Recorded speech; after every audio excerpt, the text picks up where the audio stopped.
الحمد لله رب العالمين وأشهد أن لا إله إلا الله وحده لا شريك له ولي الصالحين وأشهد أن سيدنا ونبينا محمدا عبد الله ورسوله الصادق الأمين اللهم صل وسلم وبارك على سيدنا محمد وعلى آله وصحبه ومن تبعهم بإحسان إلى يوم الدين. سبحانك لا علم لنا إلا ما علمتنا إنك أنت العليم الحكيم. Maha suci Allah, kami tidak mempunyai ilmu apa-apa, hanya saja apa yang diberikan oleh Allah Subhanahu wa taala. Para hadirin muslimin muslimat, mukminin mukminat yang sama-sama dimuliakan dan diberkahi Allah Subhanahu wa taala. Jemaah sekalian, sallu ala Rasulillah.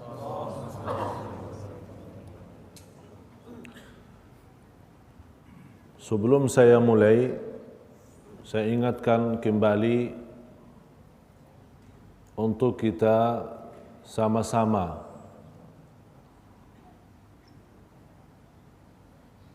memperbanyak salawat kepada Nabi kita Nabi Muhammad sallallahu alaihi wasallam. Yang saya harapkan boleh masing-masing setiap hari 500 dibagi dalam 5 waktu salat, setiap habis salat 100 kali selama bulan Rabiul Awal, selama 30 hari. Masing-masing boleh dapat 15.000 per orang. Cuba bayangkan kalau seluruh penduduk Brunei Darussalam bersalawat di bulan Rabiul Awal, saya yakin boleh kita dapat lebih daripada 1 juta salawat dalam 1 bulan kita hadiahkan untuk Rasulullah sallallahu alaihi wasallam. Insyaallah siap? Jadi betul-betul mulai pas sudah masuknya Rabiul Awal tanggal 1 sampai akhir bulan, setiap hari 500. Mau orang mau lebih boleh, mau kurang dari 500, mau 100, ya terserah masing-masing. Tidak wajib 500. Tapi inilah sebuah berterima kasih kepada Rasulullah yang telah berjuang untuk kita semua agar kita selamat dari siksa neraka Jahannam dan agar kita termasuk hamba-hamba Allah yang diridai Allah Subhanahu wa taala. Jadi kita balas hadiah dari kita untuk Rasulullah sallallahu alaihi wasallam. Yang saya harapkan insyaallah tahun ini negara Brunei Darussalam boleh bersalawat 1 juta dalam bulan Rabiul Awal. Amin ya rabbal alamin. Jamaah sekalian, sallu ala Rasulillah.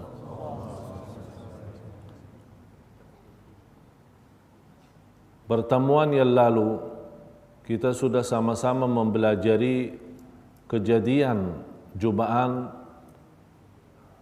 terhadap Rasulullah sallallahu alaihi wasallam saat menuju ke At-Taif. Bagaimana cara mereka ahli Taif, keluarga Taif melempar Rasulullah sallallahu alaihi wasallam, dan kita sudah sama-sama mempelajari doa Rasulullah sallallahu alaihi wasallam saat dia dalam kondisi sedih habis terjadi menghadapi kesusahan di kota Taif. Danlah terjadi Isra Mi'raj sebelum hijrah Rasulullah sallallahu alaihi wasallam kurang lebih 1 tahun. Ada yang berkata terjadi Isra Mi'raj di bulan Rajab. Ada yang bilang 17 bulan Rajab, ada yang sampaikan 27 Rajab. Sebagaimana dijelaskan oleh Al-Imam Ibn Hazm rahimahullah, memastikan kejadian Isra Mi'raj itu adalah 27 bulan Rajab. Kondisi keadaan Rasulullah bersama manusia di bumi, diusir dari Makkah, ditolak dakwahnya, diberbuat macam-macam kehinaan, kemudian melarikan agama kepada kota At-Taif untuk mengajak mereka berislam dan beriman. Malah Rasulullah SAW mendapatkan cubaan yang lebih parah dan berat daripada kufar Quraisy, dilempar Rasulullah SAW sampai berdarah sallallahu alaihi wasallam. terjadi hikmah Isra Mi'raj atau kejadian peristiwa Isra Mi'raj, Allah memberikan peringatan kepada Rasulullah, memang kalau manusia di bumi tidak menghargaimu wahai Rasul, ada malaikat dan ada ahlus sama, ahli langit yang mau menghargaimu ya Rasulullah. Menghilangkan rasa kesedihan, mengangkat kesusahan, merubah wawasan dan juga menenangkan hati Rasulullah sallallahu alaihi wasallam. Perjalanan kebiasaan Arab atau Quraisy dari Makkah sampai menuju Al-Masjid Al-Aqsa 1 bulan jalan, 1 bulan balik Makkah. Berarti 2 bulan perjalanan. Rasul sallallahu alaihi wasallam dalam sebentar waktu dari waktu malam, bukan sepanjang malam, sebentar waktu dari waktu malam, Rasul boleh dari Makkah sampai Al-Masjidul Aqsa, kemudian yang lebih jauh lagi dari Masjidul Aqsa sampai langit yang ke-7, inda sidratil muntaha, indaha jannatul ma'wa. Allahu Akbar. Kalau kita berfikir dengan akal manusia, tidak boleh terima.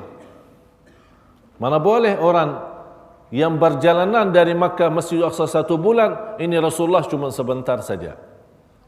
Rasulullah SAW bersama malaikat Jibril naik Al-Buraq.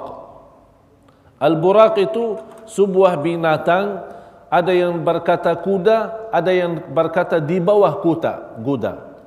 Jadi bukan kuda, bukan binatang-binatang lainnya, agak mirip-mirip sedikit sama kuda. Tapi kalau dia 1 langkah, sepanjang mata melihat. Itulah 1 jarak. Jadi panjang mata, coba kalau anda lagi berdiri di jalan, sepanjang mata anda lihat ke mana, berapa kilo? 10 kilo? 20 kilo? Udah, ini 1 langkah. Berarti sebentar sampai. Rasulullah SAW malam hari bersama malaikat Jibril sampai ke Al-Masjidul Aqsa. Rasulullah SAW di saat itu memimpin para nabi dan rasul seluruhnya.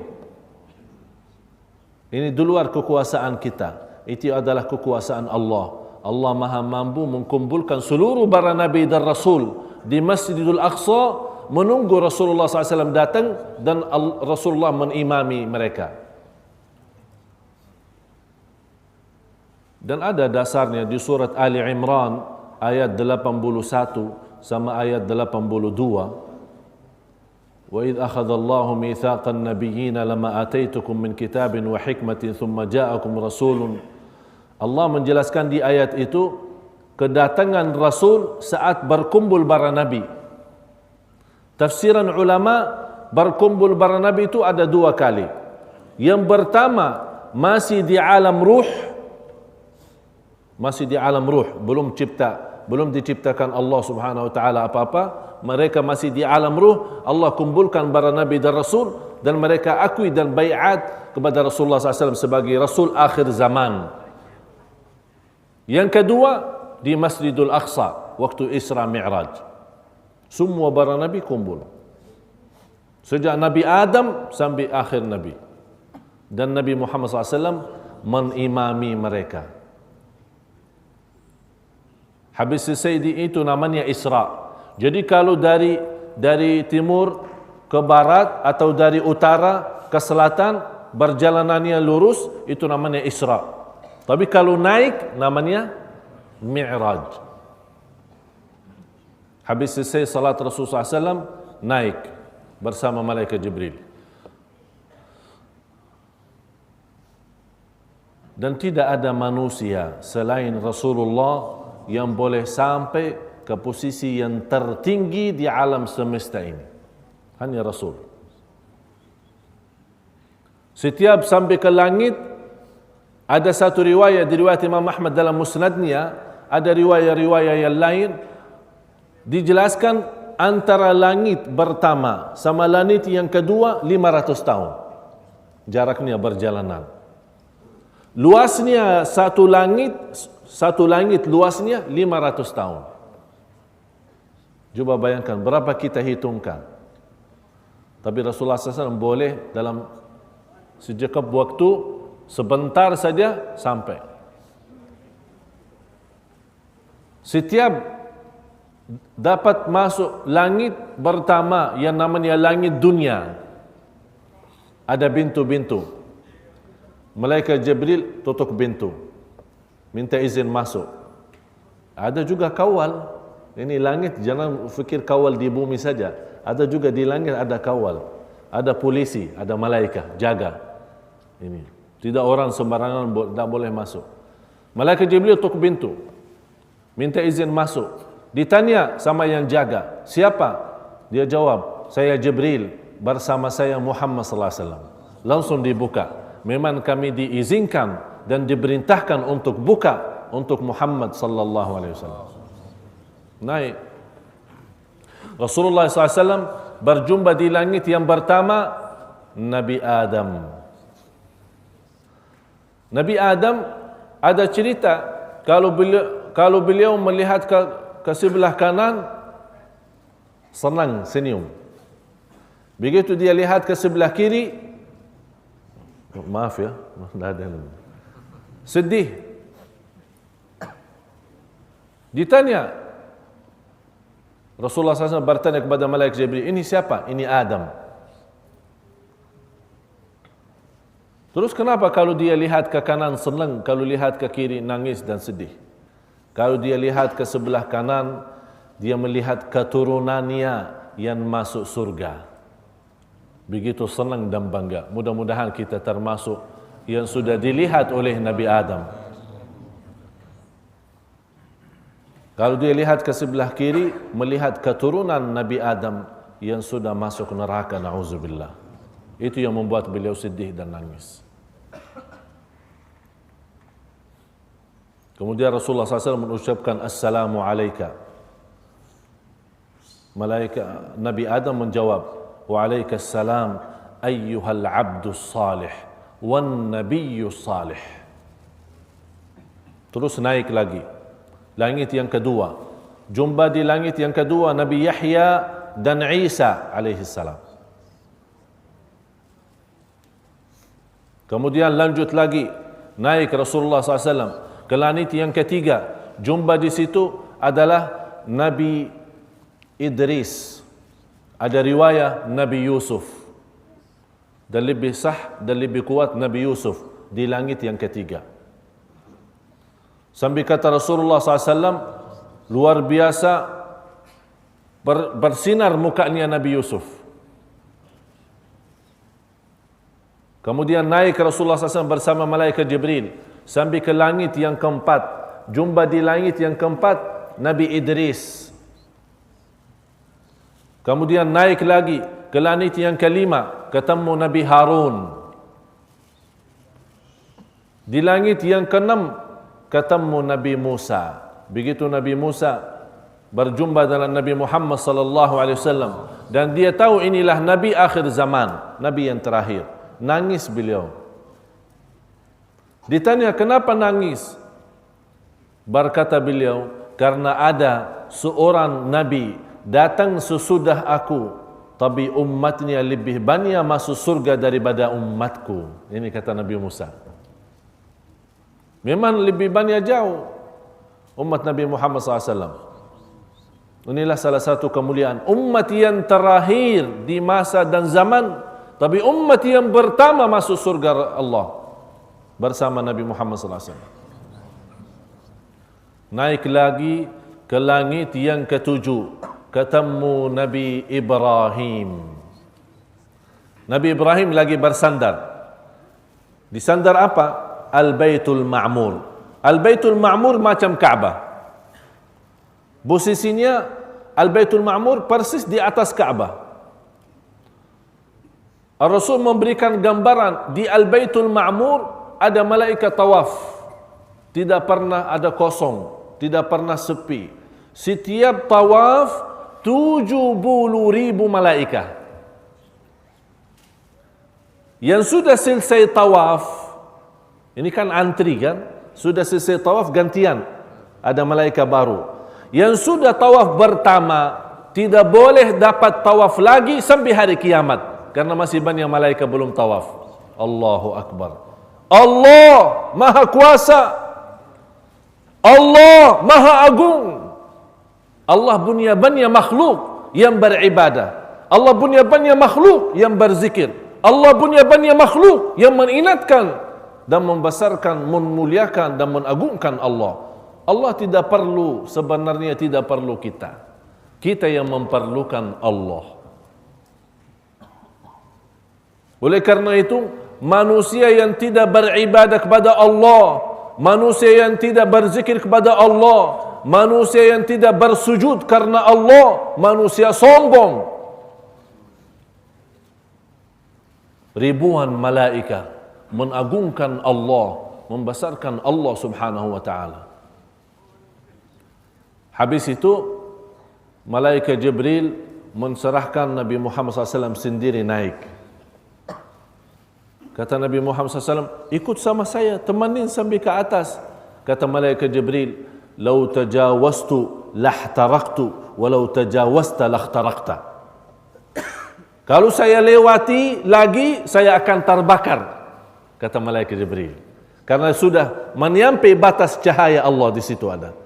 Jadi kalau malaikat Jibril mau tembus ke sana, tak boleh. Boleh terbakar langsung. Tapi Nabi Muhammad SAW, karena beliau juga cahaya dan tercampur dengan cahaya Allah, boleh tembus dan boleh lewat. Rasulullah saja sallallahu alaihi wasallam.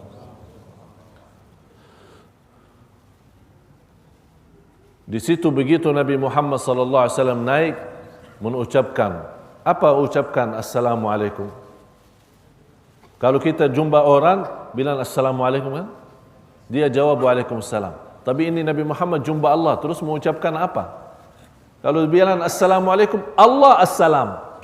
Allah assalam kan? Bagaimana boleh kita bilang assalamualaikum ya Allah? Rasulullah SAW membawa, Allah ilhamkan, Allah memberikan kepada Nabi kita ilham, membawa salam kepada Allah yang sangat agung. At-tahiyyatu al-mubarakatu, at-tayyibatu, as-salawatu, az-zakiyatu lillahi rabbil alamin. Akhirnya menjadi sunnah kita, kalau lagi salat baca tahiyat. Ada 7 riwayat tahiyat, 7 macam riwayat. Dan salawat Ibrahimiyah di tahiyat kita ada 6 riwayat. Ada bermacam bedaan. Rasulullah sallallahu alaihi wasallam habis mengucapkan at-tahiyyatul mubarakatut tayyibatus salawatu lillahi rabbil alamin. Allah jawab, assalamu alayka ayyuhan nabiyyu wa rahmatullahi wa barakatuh. Begitu Rasulullah mendengar jawaban dari Allah, langsung ingat kita. Dia tidak mau hanya dia sendiri saja mendapatkan barakah dan aman dari Allah, dia harap juga umatnya. Assalamu alaina wa ala ibadillahi salihin. Untukku dan untuk orang salih di antara umatku. Allahumma salli wa sallim wa barik alaih. Sampai di saat itu Rasulullah masih ingat kita, tapi kita terus lupa. Rasulullah satu orang memfikirkan miliaran umatnya, tapi miliaran umatnya belum mampu memfikirkan satu orang. Wala haula wala quwata illa billah. Sedih. Bila saatnya kita menjadikan Rasulullah bangga terhadap kita. Sudah banyak kecewa Rasulullah. Saya yakin kalau Rasulullah melihat kondisi dan keadaan umat saat ini, pasti kita malu. Malu terhadap Rasulullah, apalagi terhadap Allah. Wala haula wala quwata illa billah. Salat kita, muamalah kita, akhlak kita, banyak yang sudah cukup kacau, hancur. Tapi Rasulullah tetap masih sayang sama kita. Terus selalu mendoakan kita, selalu berjuang untuk kita. Di situ Allah berintahkan, Ini untukmu dan umatmu salat 50. Rasulullah orangnya pemalu, punya sifat haya, malu. Kalau sudah diperintahkan langsung sami'na wa ta'na, tidak bagi nawar-nawar. Turun di langit yang keenam ketemu Nabi Musa. Apa? Sudah 50. 50 apa? 50 salat. Nabi Muhammad balik lagi, umatmu tidak akan mampu 50. Seolah-olah Nabi Musa tahu kita. Karena dia sudah banyak jubaan sama umatnya, Bani Israel. Oleh karena itu dia punya gambaran umat Nabi Muhammad macam itulah, tidak beda jauh. Minta dikuranin, minta diskon. Naik lagi Nabi Muhammad SAW. Dikuranin. Ada satu riwayat dikurani 5, ada satu riwayat dikurani 10. Sampai menjadi 5. 5 waktu salat. Turun Nabi Muhammad. Ditanya Nabi Musa. Nabi Musa orangnya suka tanya. Sama Allah saja suka tanya, apalagi sama Nabi Muhammad. Langsung datang. Sudah gimana? Sudah 5. Nabi Muhammad naik lagi, minta dikuranin. Umatmu 5 saja belum mampu. Masya Allah. Nabi Musa tahu 5 waktu saja sekarang umat Islam belum beres. 5 saja belum beres. Saya jumpa satu orang, saya bertanya ajak salat maghrib, dia bilang saya cuma salat 3 waktu. Apa itu? Salat Idul Adha, Idul Fitri sama Jumat. La haula wa la quwwata illa billah. Ini umat Nabi Muhammad sallallahu alaihi wasallam. Habis itu Nabi Muhammad SAW berserah dan menerima keadaan dan perintah Allah Subhanahu wa taala. Langsung Allah memanggil, inilah faridatku, ini farduku, perintahku, diberikan untuk umatmu 5 salat dilaksanakan, tapi pahalanya tetap menjadi 50. Allahu Akbar. Luar biasa. Dan banyak hal yang dilihat oleh Rasulullah SAW bukan menjadi bahasan kita. Rasulullah SAW turun sampai ke Masjidil Aqsa dan kembali kepada tempatnya di Makkah. Dalam waktu semuanya ini terjadi dalam waktu sebentar saja. Ketemu Quraisy, terbawa berita Rasulullah sudah Isra. Rasul itu belum cerita Mi'raj. Rasul hanya cerita Isra sama Quraisy, tidak percaya. Bagaimana kalau Rasul cerita Mi'raj juga? Langsung mereka, kita terus kalau mau ke Masjidil Aqsa 1 bulan. Ini sebentar. Coba ditanya, datang Abu Jahal, datang semua Quraisy. Ini kita tanya ini. Ini beriksa. Rasulullah jujur atau tidak? Tolong kasih gambaran Masjidil Aqsa, bagaimana bentuk Masjidil Aqsa. Kan Rasulullah kan pergi ke sana sebentar. Tidak sampai jalan-jalan, pusing-pusing dalam masjid. Lihat ini, lihat berapa cendela, berapa tiang, berapa ini. Kadang-kadang kita yang sering dah masuk masjid belum tahu berapa lampu, berapa tiang. Betul kan? Apalagi Rasul punya tugas. Ditanya sama Quran. Rasulullah macam mana boleh jawab? Allah perintahkan malaikat Jibril, bawalah gambaran Masjidil Aqsa. Rasulullah boleh tengok dan beritahu Quraisy. Ada pintu kanan. Lihat. Terima kasih malaikat Jibril. Langsung dikasih tahu semua. Terbuka hijab. Dikasih tahu. Sambil kufar Quraisy, benar ini cerita. Tapi tidak mau beriman. Tetap tidak mau beriman. Langsung dipanggil Abu Bakar Siddiq. Coba, ini Abu Bakar kan kawan Rasul yang paling akrab, paling dekat. Coba lihat. Coba inti punya kawan ini katanya sudah ke Masjidil Aqsa. Bisa masuk akal ini? Boleh diterima? Apa kata Abu Bakar? Siapa yang cakap seperti ini? Ini inti punya kawan Muhammad sallallahu alaihi wasallam. Kata Abu Bakar, kalau dia bercakap seperti ini, saya percaya. Udah selesai, dah ada. Dia juga sama-sama gila katanya. Dari situlah Abu Bakar Siddiq dipanggil, diberikan gelar As-Siddiq, yang selalu terima apapun yang datang dari Rasulullah SAW. Habis kesedihan, banyak masalah yang dihadapi Rasulullah SAW di Makkah dan di At-Taif, Rasulullah SAW mulai senang hati dan berlanjutkan dakwahnya sampai datang 1 Rabiul Awal, berjalan Rasulullah SAW hijrah. Memang terjadi hijrah itu bukan 1 Muharram. terjadi hijrah 1 Rabiul Awal, Rasulullah berjalanan selama 12 hari sampai ke Madinah tanggal 12 Rabiul Awal, hari Senin. Rasulullah sampai ke Madinah. Tapi kenapa terjadi Muharram menjadi satu tahun baru, dinamakan tahun Hijriyah? Karena inilah hitungan sahabat habis sepakat, habis masywarah, karena terjadi hijrah di bulan Rabiul Awal, tapi langkah pertama proses awal untuk hijrah adalah Bai'atul Aqabah. Yang pertama sama Bai'atul Aqabah yang kedua, itulah terjadi di bulan Muharram. Disitulah hitungan antara Sayyidina Ali bin Abi Talib, kemudian Sayyidina Umar bin Khattab, akhirnya menjadikan Muharram adalah masuknya tahun baru Hijriyah.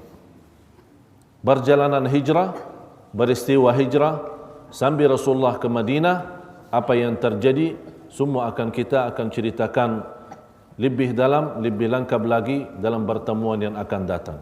Mudah-mudahan diberikan oleh Allah Subhanahu wa taala sama-sama ilmu bermanfaat, dan mudah-mudahan kita mendapatkan barakahnya, kita sama-sama mempelajari sirah yang termulia, yang tersuci Rasulullah sallallahu alaihi wasallam.